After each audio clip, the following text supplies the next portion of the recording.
Del का जो कौन ऑफ एक्सपीरियंस है उसको ले लेते हैं तो बहुत मजा आ जाएगा, बहुत अच्छी बात है कि नहीं।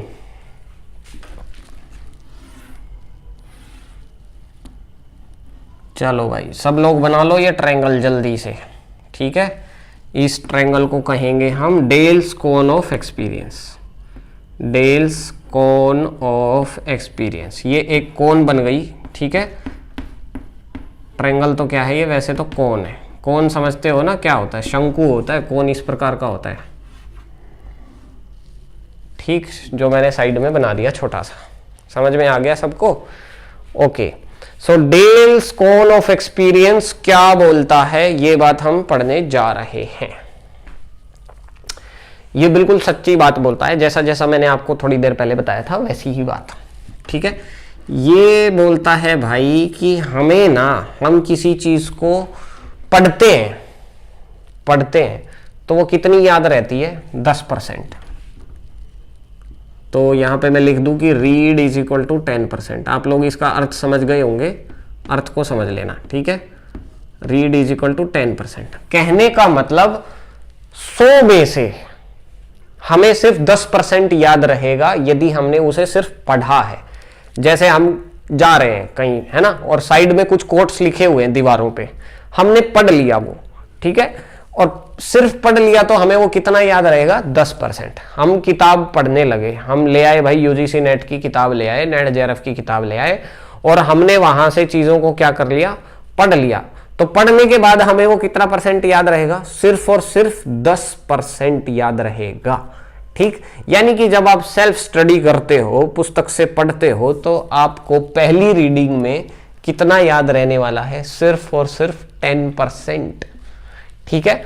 अगला सुनो, 20% ऑफ व्हाट दे हियर, आप जो सुनते हो ना उसका भैया आपको याद रहने वाला है सिर्फ 20%। यानी कि इसको मैं हियर कर देता हूं, हियर या लिसन, ठीक है। यानी कि आपको जितनी भी चीजें सुनाई देती है तो आपको कितना याद रहता है भाई, 20% याद रहता है। यानी कि रीडिंग से बढ़िया क्या है, सुनना, ठीक। रीडिंग से बेटर क्या है, सुनना। अब बेटर तो नहीं कह सकता मैं, लेकिन ये कह सकता हूं रीडिंग के साथ यदि आपने सुनने का काम भी कर लिया तो और बढ़िया, ठीक है। जैसे मैं आप लोगों को अभी पढ़ा रहा हूं, तो पढ़ाते वक्त मैं कुछ चीजें बोल रहा हूं, मेरे बोलने से आपके माइंड में वो चीजें जा रही हैं, तो कितने % याद रह जाएगा भाई, सुना हुआ 20% याद रह जाएगा, ठीक है। ओके, तो कुछ परसेंटेज तो बढ़ी भाई रीडिंग से। ओके, अब अगर बात की जाए कि देखने की, अभी आप लोग मुझे देख भी तो रहे हो, है कि नहीं।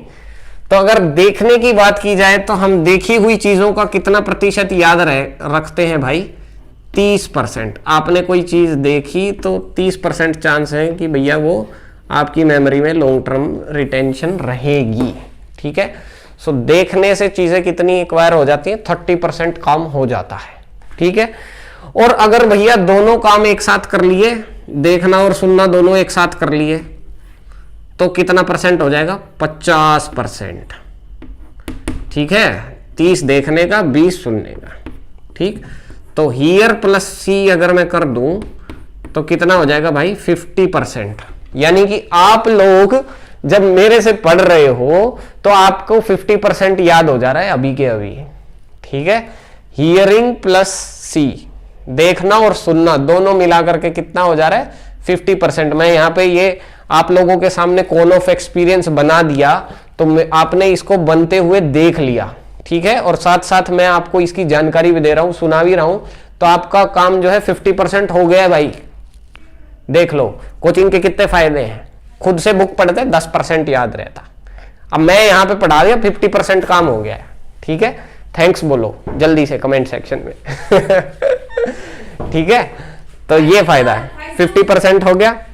ओके, अब अगर हम किसी चीज को बोल दें, है ना, बोल दें किसी चीज को, और यानी कि कह दें, यानी कि आपने जो पढ़ा और पढ़ने के बाद आप अपने किसी मित्र को पढ़ा दो, है ना, उसको ये सेम चीजें बता दो जो आपने सुनी है, पढ़ी है। यदि आप ऐसा किसी को बोल दें और साथ में भैया लिख भी दें, जैसा कि ये काम मैं कर रहा हूं, मैं आप लोगों को बोल भी रहा हूं, है ना, सेम चीज मैं आप लोगों को बोल भी रहा हूं और बोलने के साथ साथ मैं लिख भी रहा हूं, यानी कि से प्लस क्या हो रहा है, राइट, लिखना और बोलना, ये दोनों काम हो रहे हैं। तो दोनों काम होने से भैया कितना रिटेंशन है, 70%, 70%। आप लोग ले रहे हो 50% और मैं आप लोगों को पढ़ा के कितना ले रहा हूं, 70%। ठीक है, देख लो भाई। तो इसका मतलब पढ़ाने वाला भी कहां रहता है, बेनिफिट में रहता है। ठीक है, आप लोगों को पढ़ा के मेरी नॉलेज भी बढ़ जा रही है भाई, 70% रिटेन कर रहा हूं मैं, तुम लोग 50% कर रहे हो। तो अगर आप लोग किसी और को भी पढ़ा देते हो, है ना, तो आपके पास भी वो क्या है, 70% रिटेंशन वाली चीज आ जाएगी, राइट। तो इसलिए आप क्या कीजिए, आप भी बाकी लोगों को पढ़िए और पढ़ाइए। ठीक है, तो 50 से 70 पे तो आप आ जाओगे, 20% और बढ़ जाएगा मामला, समझ गए। ओके, या फिर ये समझ लो तुम कि 50% तुम्हारा यहां हो रहा है, किसी और को पढ़ाओगे तो 70 हो जाएगा, 150% का 7 और 5 13, 130% मामला सेट हो जाएगा। ठीक है, यानी कि आपके लिए तो पक्का हो गया, 100% हो ही गया। चलिए ठीक है, तो से एंड राइट हो गया। ओके, अब आती है अगली बात, फाइनल बात भैया। अगर आप किसी एक्शन को कर लो, कोई बताई हुई चीज यदि आप परफॉर्म कर लो, ठीक है, जैसे साइकिल है वो तो चलाने से ही आएगी, है ना, सिर्फ उसकी थियोरी से सारा मैटर नहीं चलेगा। खैर, इसके अलावा भी जो पढ़ाई वाली चीजें हैं उनकी यदि मैं बात करूं, मान लो ये डेल्स कोन ऑफ एक्सपीरियंस है, यदि आपने इस कोन को अपने जीवन में एक्सपीरियंस कर लिया, यानी कि जो जो आप पढ़ते जा रहे हो, जो जो आप लर्न कर रहे हो, यदि उसको अपनी बिहेवियर में ले आए, अपने एटीट्यूड में ले आए, अपने काम में ले आए, उसको आपने परफॉर्म करके देख लिया, एक्सपीरियंस करके देख लिया, है ना, यानी कि सुनी हुई बातों को, पढ़ी हुई बातों को, देखी हुई बातों को अनुभव कर लिया, तो आपको कितना परसेंट याद रहेगा, कितना रिटेन रहेगा, 90%। ठीक, डू या परफॉर्म करने से आपको कितना याद रहता है, 90% रहता है। अब भैया कहो 100% पे क्या आएगा सर, रिवीजन यार, रिवाइज कर लोगे तो 100% रहेगा, नहीं तो करी हुई चीज को भी भूल जाओगे। करने का मतलब क्या है भाई, जैसे मैथ के क्वेश्चन है, मैथ के क्वेश्चन क्या बिना करे आ जाएंगे, until and unless you perform आपको वो क्वेश्चंस नहीं आने वाले, मैथ आपको नहीं आने वाला है। DI, data interpretation, data interpretation जब तक क्वेश्चन सोल्व नहीं करोगे नहीं आएगा। ठीक है, कितना ही रीड कर लेना, कितना ही हियर कर लेना, कितना ही देख लेना, कितना ही सुन देख लेना और कितना ही बोल लेना, दूसरे को बता देना, लेकिन परफॉर्म नहीं करोगे तो नहीं आएगा। ठीक है।